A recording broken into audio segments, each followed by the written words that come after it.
It is a matter of daily experience that on waking up, the world suddenly appears. Where does it come from? Before anything can come into being, there must be somebody to whom it comes. All appearance and disappearance presupposes a change against some changeless background. Before waking up, I was unconscious. In what sense? Having forgotten or not having experienced? Don't you experience even when unconscious? Can you exist without knowing? A lapse in memory, is it a proof of non-existence? And can you validly talk about your own non-existence as an actual experience? You cannot even say that your mind did not exist. Did you not wake up on being called? And on waking up, was it not the sense I am that came first? Some seed consciousness must be existing even during sleep or swoon. On waking up, the experience runs I am, the body, in the world.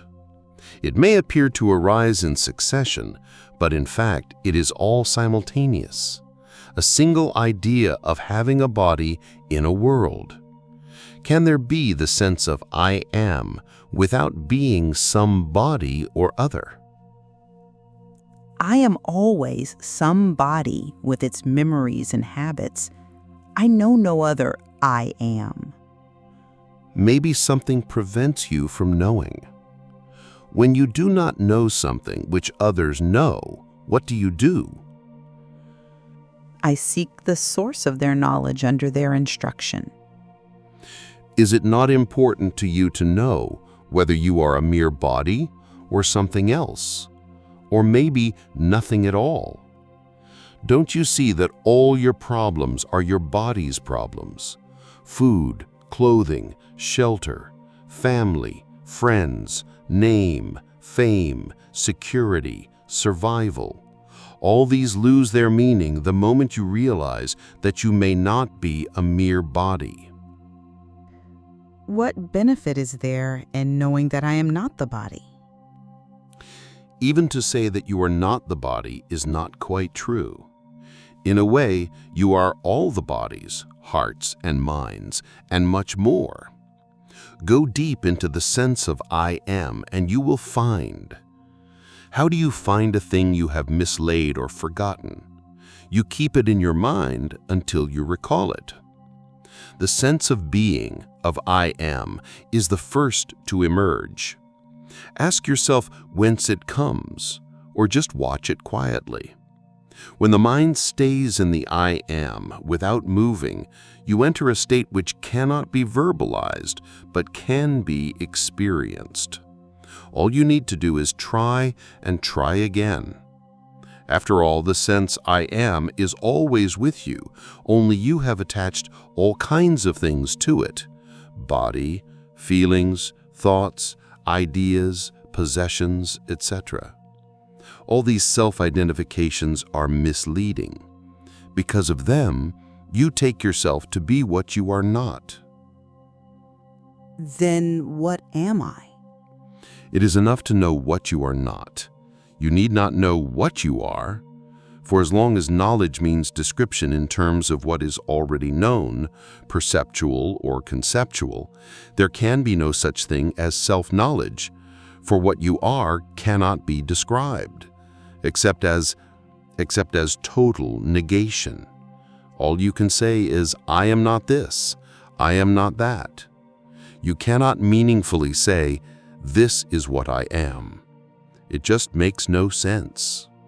What you can point out as this or that cannot be yourself. Surely you cannot be something else. You are nothing perceivable or imaginable. Yet without you, there can be neither perception nor imagination. You observe the heart feeling, the mind thinking, the body acting. The very act of perceiving shows that you are not what you perceive. Can there be perception, experience, without you? An experience must belong, Somebody must come and declare it as his own. Without an experiencer, the experience is not real. It is the experiencer that imparts reality to experience. An experience which you cannot have, of what value is it to you? The sense of being an experiencer, the sense of I am, is it not also an experience? Obviously, everything experienced is an experience. And in every experience there arises the experiencer of it. Memory creates the illusion of continuity. In reality, each experience has its own experiencer. And the identity is due to the common factor at the root of all experiencer-experience relations. Identity and continuity are not the same. Just as each flower has its own color, but all colors are caused by the same light, so do many experiences appear in the undivided and indivisible awareness, each separate in memory, identical in essence.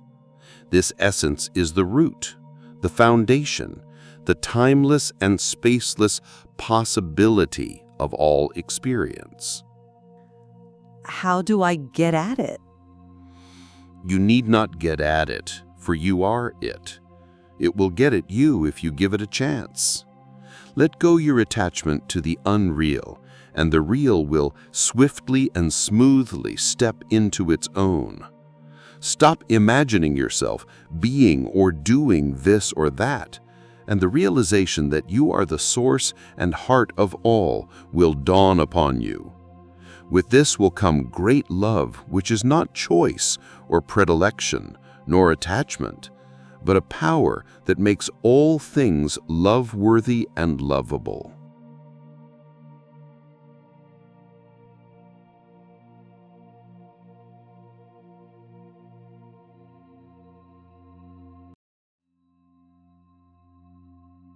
Maharaj, you are sitting in front of me, and I am here at your feet.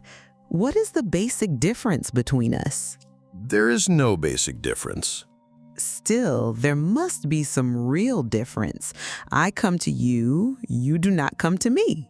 Because you imagine differences. You go here and there in search of superior people. You too are a superior person. You claim to know the real, while I do not. Did I ever tell you that you do not know and therefore are inferior? Let those who invented such distinctions prove them. I do not claim to know what you do not. In fact, I know much less than you do. Your words are wise, your behavior noble, your grace all-powerful. I know nothing about it all and see no difference between you and me. My life is a succession of events just like yours, only I am detached and see the passing show as a passing show, while you stick to things and move along with them. What made you so dispassionate? Nothing in particular. It so happened that I trusted my guru. He told me I am nothing but myself, and I believed him. Trusting him, I behaved accordingly and ceased caring for what was not me nor mine. Why were you lucky to trust your teacher fully, while our trust is nominal and verbal? Who can say? It happens so. Things happen without cause and reason, and after all, what does it matter who is who? Your high opinion of me is your opinion only. Any moment you may change it. Why attach importance to opinions, even your own? Still, you are different. Your mind seems to be always quiet and happy, and miracles happen around you. I know nothing about miracles, and I wonder whether nature admits exceptions to her laws, unless we agree that everything is a miracle. As to my mind, there is no such thing. There is consciousness in which everything happens. It is quite obvious and within the experience of everybody. You just do not look carefully enough. Look well and see what I see. What do you see? I see what you too could see, here and now, but for the wrong focus of your attention. You give no attention to yourself. Your mind is all with things, people, and ideas, never with yourself. Bring yourself into focus. Become aware of your own existence. See how you function. Watch the motives and the results of your actions. Study the prison you have built around yourself by inadvertence. By knowing what you are not, you come to know yourself. The way back to yourself is through refusal and rejection. One thing is certain: the real is not imaginary. It is not a product of the mind. Even the sense I am is not continuous. Though it is a useful pointer, it shows where to seek, but not what to seek. Just have a good look at it. Once you are convinced that you cannot say truthfully about yourself anything except I am, and that nothing that can be pointed at can be yourself, the need for the I am is over. You are no longer intent on verbalizing what you are. All you need is to get rid of the tendency to define yourself. All definitions apply to your body only and to its expressions.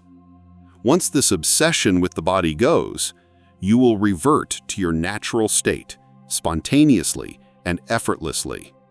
The only difference between us is that I am aware of my natural state, while you are bemused. Just like gold made into ornaments has no advantage over gold dust, except when the mind makes it so. So are we one in being. We differ only in appearance. We discover it by being earnest, by searching, inquiring, questioning daily and hourly, by giving one's life to this discovery.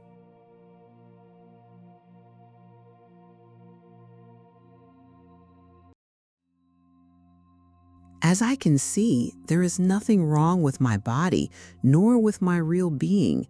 Both are not of my making and need not be improved upon. What has gone wrong is the inner body. Call it mind, consciousness, antakarana, whatever the name. What do you consider to be wrong with your mind? It is restless, greedy of the pleasant and afraid of the unpleasant.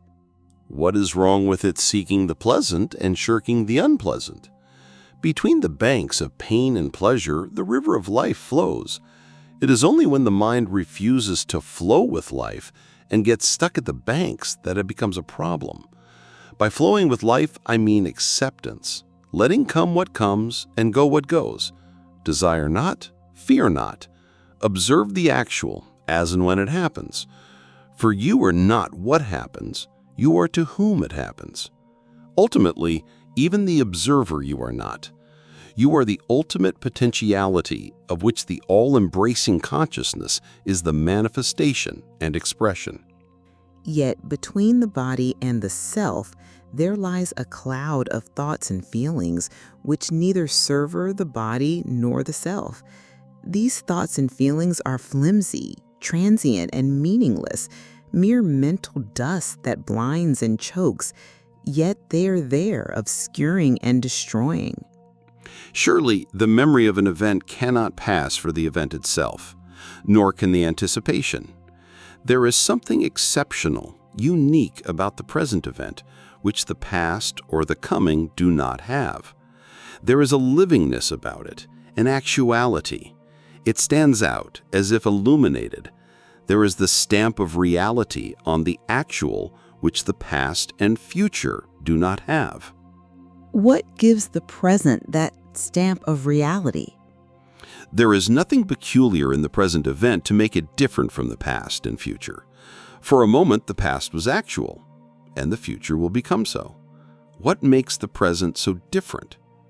Obviously, my presence. I am real, for I am always now, in the present, and what is with me now shares in my reality. The past is in memory, the future in imagination. There is nothing in the present event itself that makes it stand out as real. It may be some simple periodical occurrence, like the striking of the clock.